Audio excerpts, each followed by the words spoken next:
मैं कपड़े खोलकर लेट गई। फिर होटल का मसाजर आकर मेरा मसाज करने लगा। पहले तो वह बहुत आराम आराम से धीरे धीरे मसाज कर रहा था और मुझे काफी सुकून भी मिल रहा था।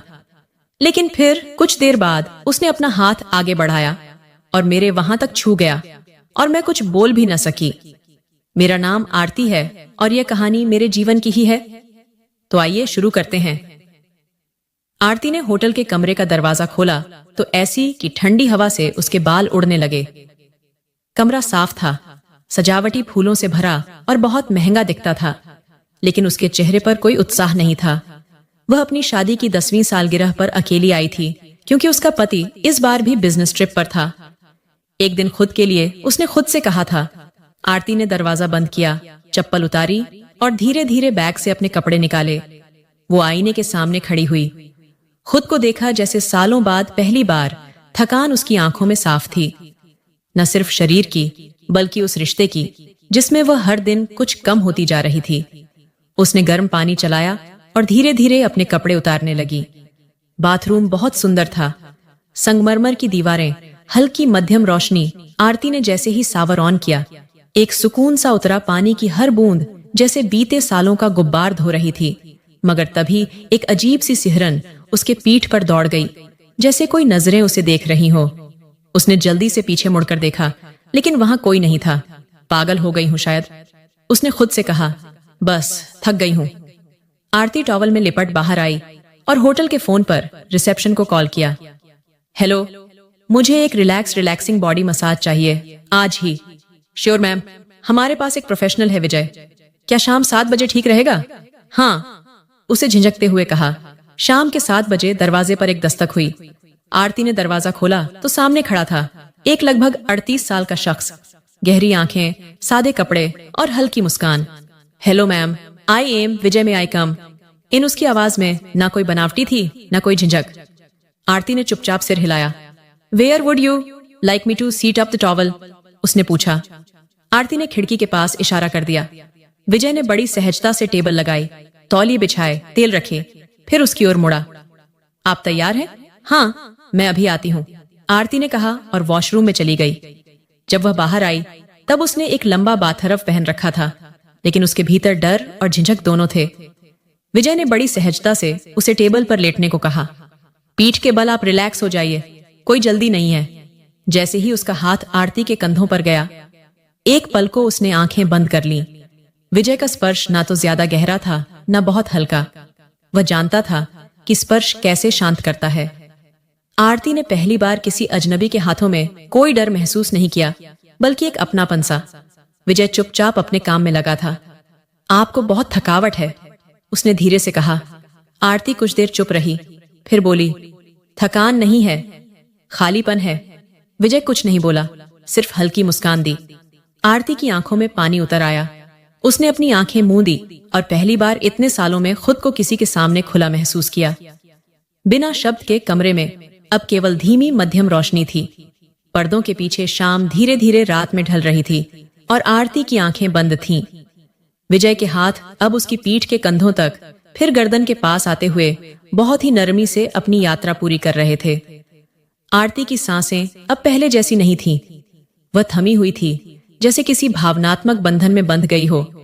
वह फुसफुसाई, कभी कभी लगता है मैं बस जिंदा रह रही हूं, जी नहीं रही। विजय का हाथ वहीं रुक गया।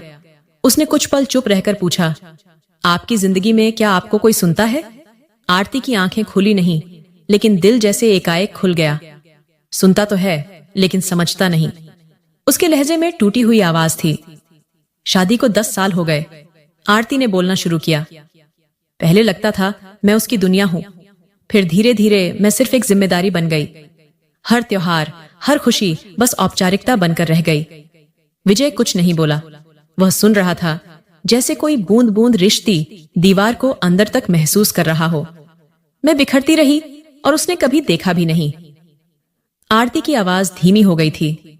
विजय ने धीरे से उसकी हथेलियां पकड़ी। आप टूटी नहीं हैं आरती जी, सिर्फ थक गई हैं। उसके इन शब्दों ने जैसे किसी कांच की दीवार पर चोट कर दी हो। आरती की आंखों से आंसू बह निकले। कभी कभी बस कोई सुन ले, छू ले, कुछ कहे नहीं, बस थाम ले, उसने कहा। तो बस आज मैं थामता हूं, विजय ने धीमे से कहा। वो पास आया, उसकी पीठ के नीचे तक तौलियां ठीक किया और सिर के नीचे एक छोटा सा तकिया रखा। उसका स्पर्श अब सिर्फ स्पर्श नहीं था, वह अब एक भाषा बन चुका था। बिना शब्दों के आरती टेबल पर लेटी थी, लेकिन अब उसकी आंखें खुली थीं। क्या तुम शादीशुदा हो? उसने पूछा। विजय मुस्कुराया। नहीं, एक रिश्ता था बहुत गहरा, लेकिन वह खत्म हो गया। क्यों? आरती की आंखों में जिज्ञासा थी, क्योंकि प्यार अगर एक तरफा हो तो वह ताली की तरह नहीं बजता, सिर्फ गूंजता है। उसकी बात आरती के दिल को छू गई। कभी सोचा है, विजय ने पूछा, हम जैसे लोग जो सिर्फ दूसरों को ठीक करने के लिए बने हैं, खुद को कौन ठीक करता है? आरती ने पहली बार उसकी तरफ देखा। गहराई से शायद कोई ऐसा जो खुद टूटा हो। उनके बीच अब ना कोई दूरी थी, न कोई बनावटी संवाद, सिर्फ दिल की नजदीकी और टूटे टुकड़ों का एक साथ जुड़ना। क्या आगे बढ़ना चाहिए? विजय ने धीरे से पूछा। आरती जी, आप चाहे तो मैं कल फिर आ सकता हूँ, बस कुछ पल फिर से आपको खुद से मिलाने। आरती ने हौले से सिर हिलाया। उसकी आंखों में पहली बार थोड़ी उम्मीद की रोशनी थी। अगले दिन दोपहर ढल चुकी थी। आरती बालकोनी में बैठी थी, चाय की प्याली हाथ में थी, लेकिन आज उसका मन पहली बार थोड़ा हल्का सा लग रहा था। सुनील आज भी ऑफिस से देर से आने वाला था। घर में वही पुरानी खामोशी थी, पर आज उस खामोशी में कोई चुभन नहीं थी। फोन पर एक मैसेज था, अगर ठीक लग रहा हो तो शाम 5 बजे आ सकता हूँ। आरती ने बिना कुछ सोचे बस ठीक है टाइप कर दिया। विजय समय पर आ गया।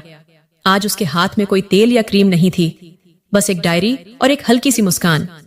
आज मसाज नहीं, आज बात करेंगे, उसने कहा। आरती चौकी। बात किस बारे में? आपके बारे में, उस लड़की के बारे में जो कभी गाना गाती थी, जो कॉलेज में कविता लिखा करती थी। विजय ने उसकी आंखों में देखा।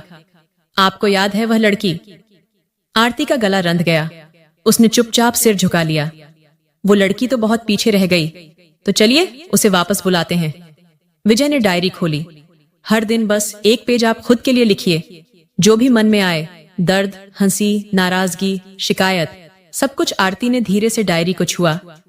इतने सालों बाद कोई मुझे मेरे ही नाम याद दिला रहा है, क्योंकि आपका नाम आरती है और आरती कभी बूझती नहीं, बस धीमी हो जाती है। विजय ने कहा, मैं नहीं चाहती कि तुम फिर आओ रोज रोज। आरती ने कहा, मुझे अब खुद से लड़ना है, और जितना भी है। विजय मुस्कुराया। ठीक है, लेकिन अगर कभी हारने का डर लगे तो यह डायरी खोल लेना। वह चला गया। आरती बहुत देर तक दरवाजे को देखती रही। आज पहली बार वह दरवाजा बोझ नहीं लगा। उस रात आरती ने डायरी का पहला पन्ना खोला। लिखा, मैं आरती हूँ और मैं फिर से जीना चाहती हूँ। आरती और विजय फिर कभी नहीं मिले, पर अब आरती हर दिन अपने भीतर झांकती थी और हर बार एक नई ताकत पाती थी। कभी कभी जिंदगी में एक अजनबी आता है जो कुछ नहीं करता, बस आपको आपसे मिला देता है। तो दोस्तों, ये कहानी यहीं खत्म होती है। उम्मीद है कि यह आपको पसंद आई होगी। अगर यह कहानी आपको पसंद आई है तो इस वीडियो को एक लाइक और हमारे चैनल को सब्सक्राइब करें। धन्यवाद।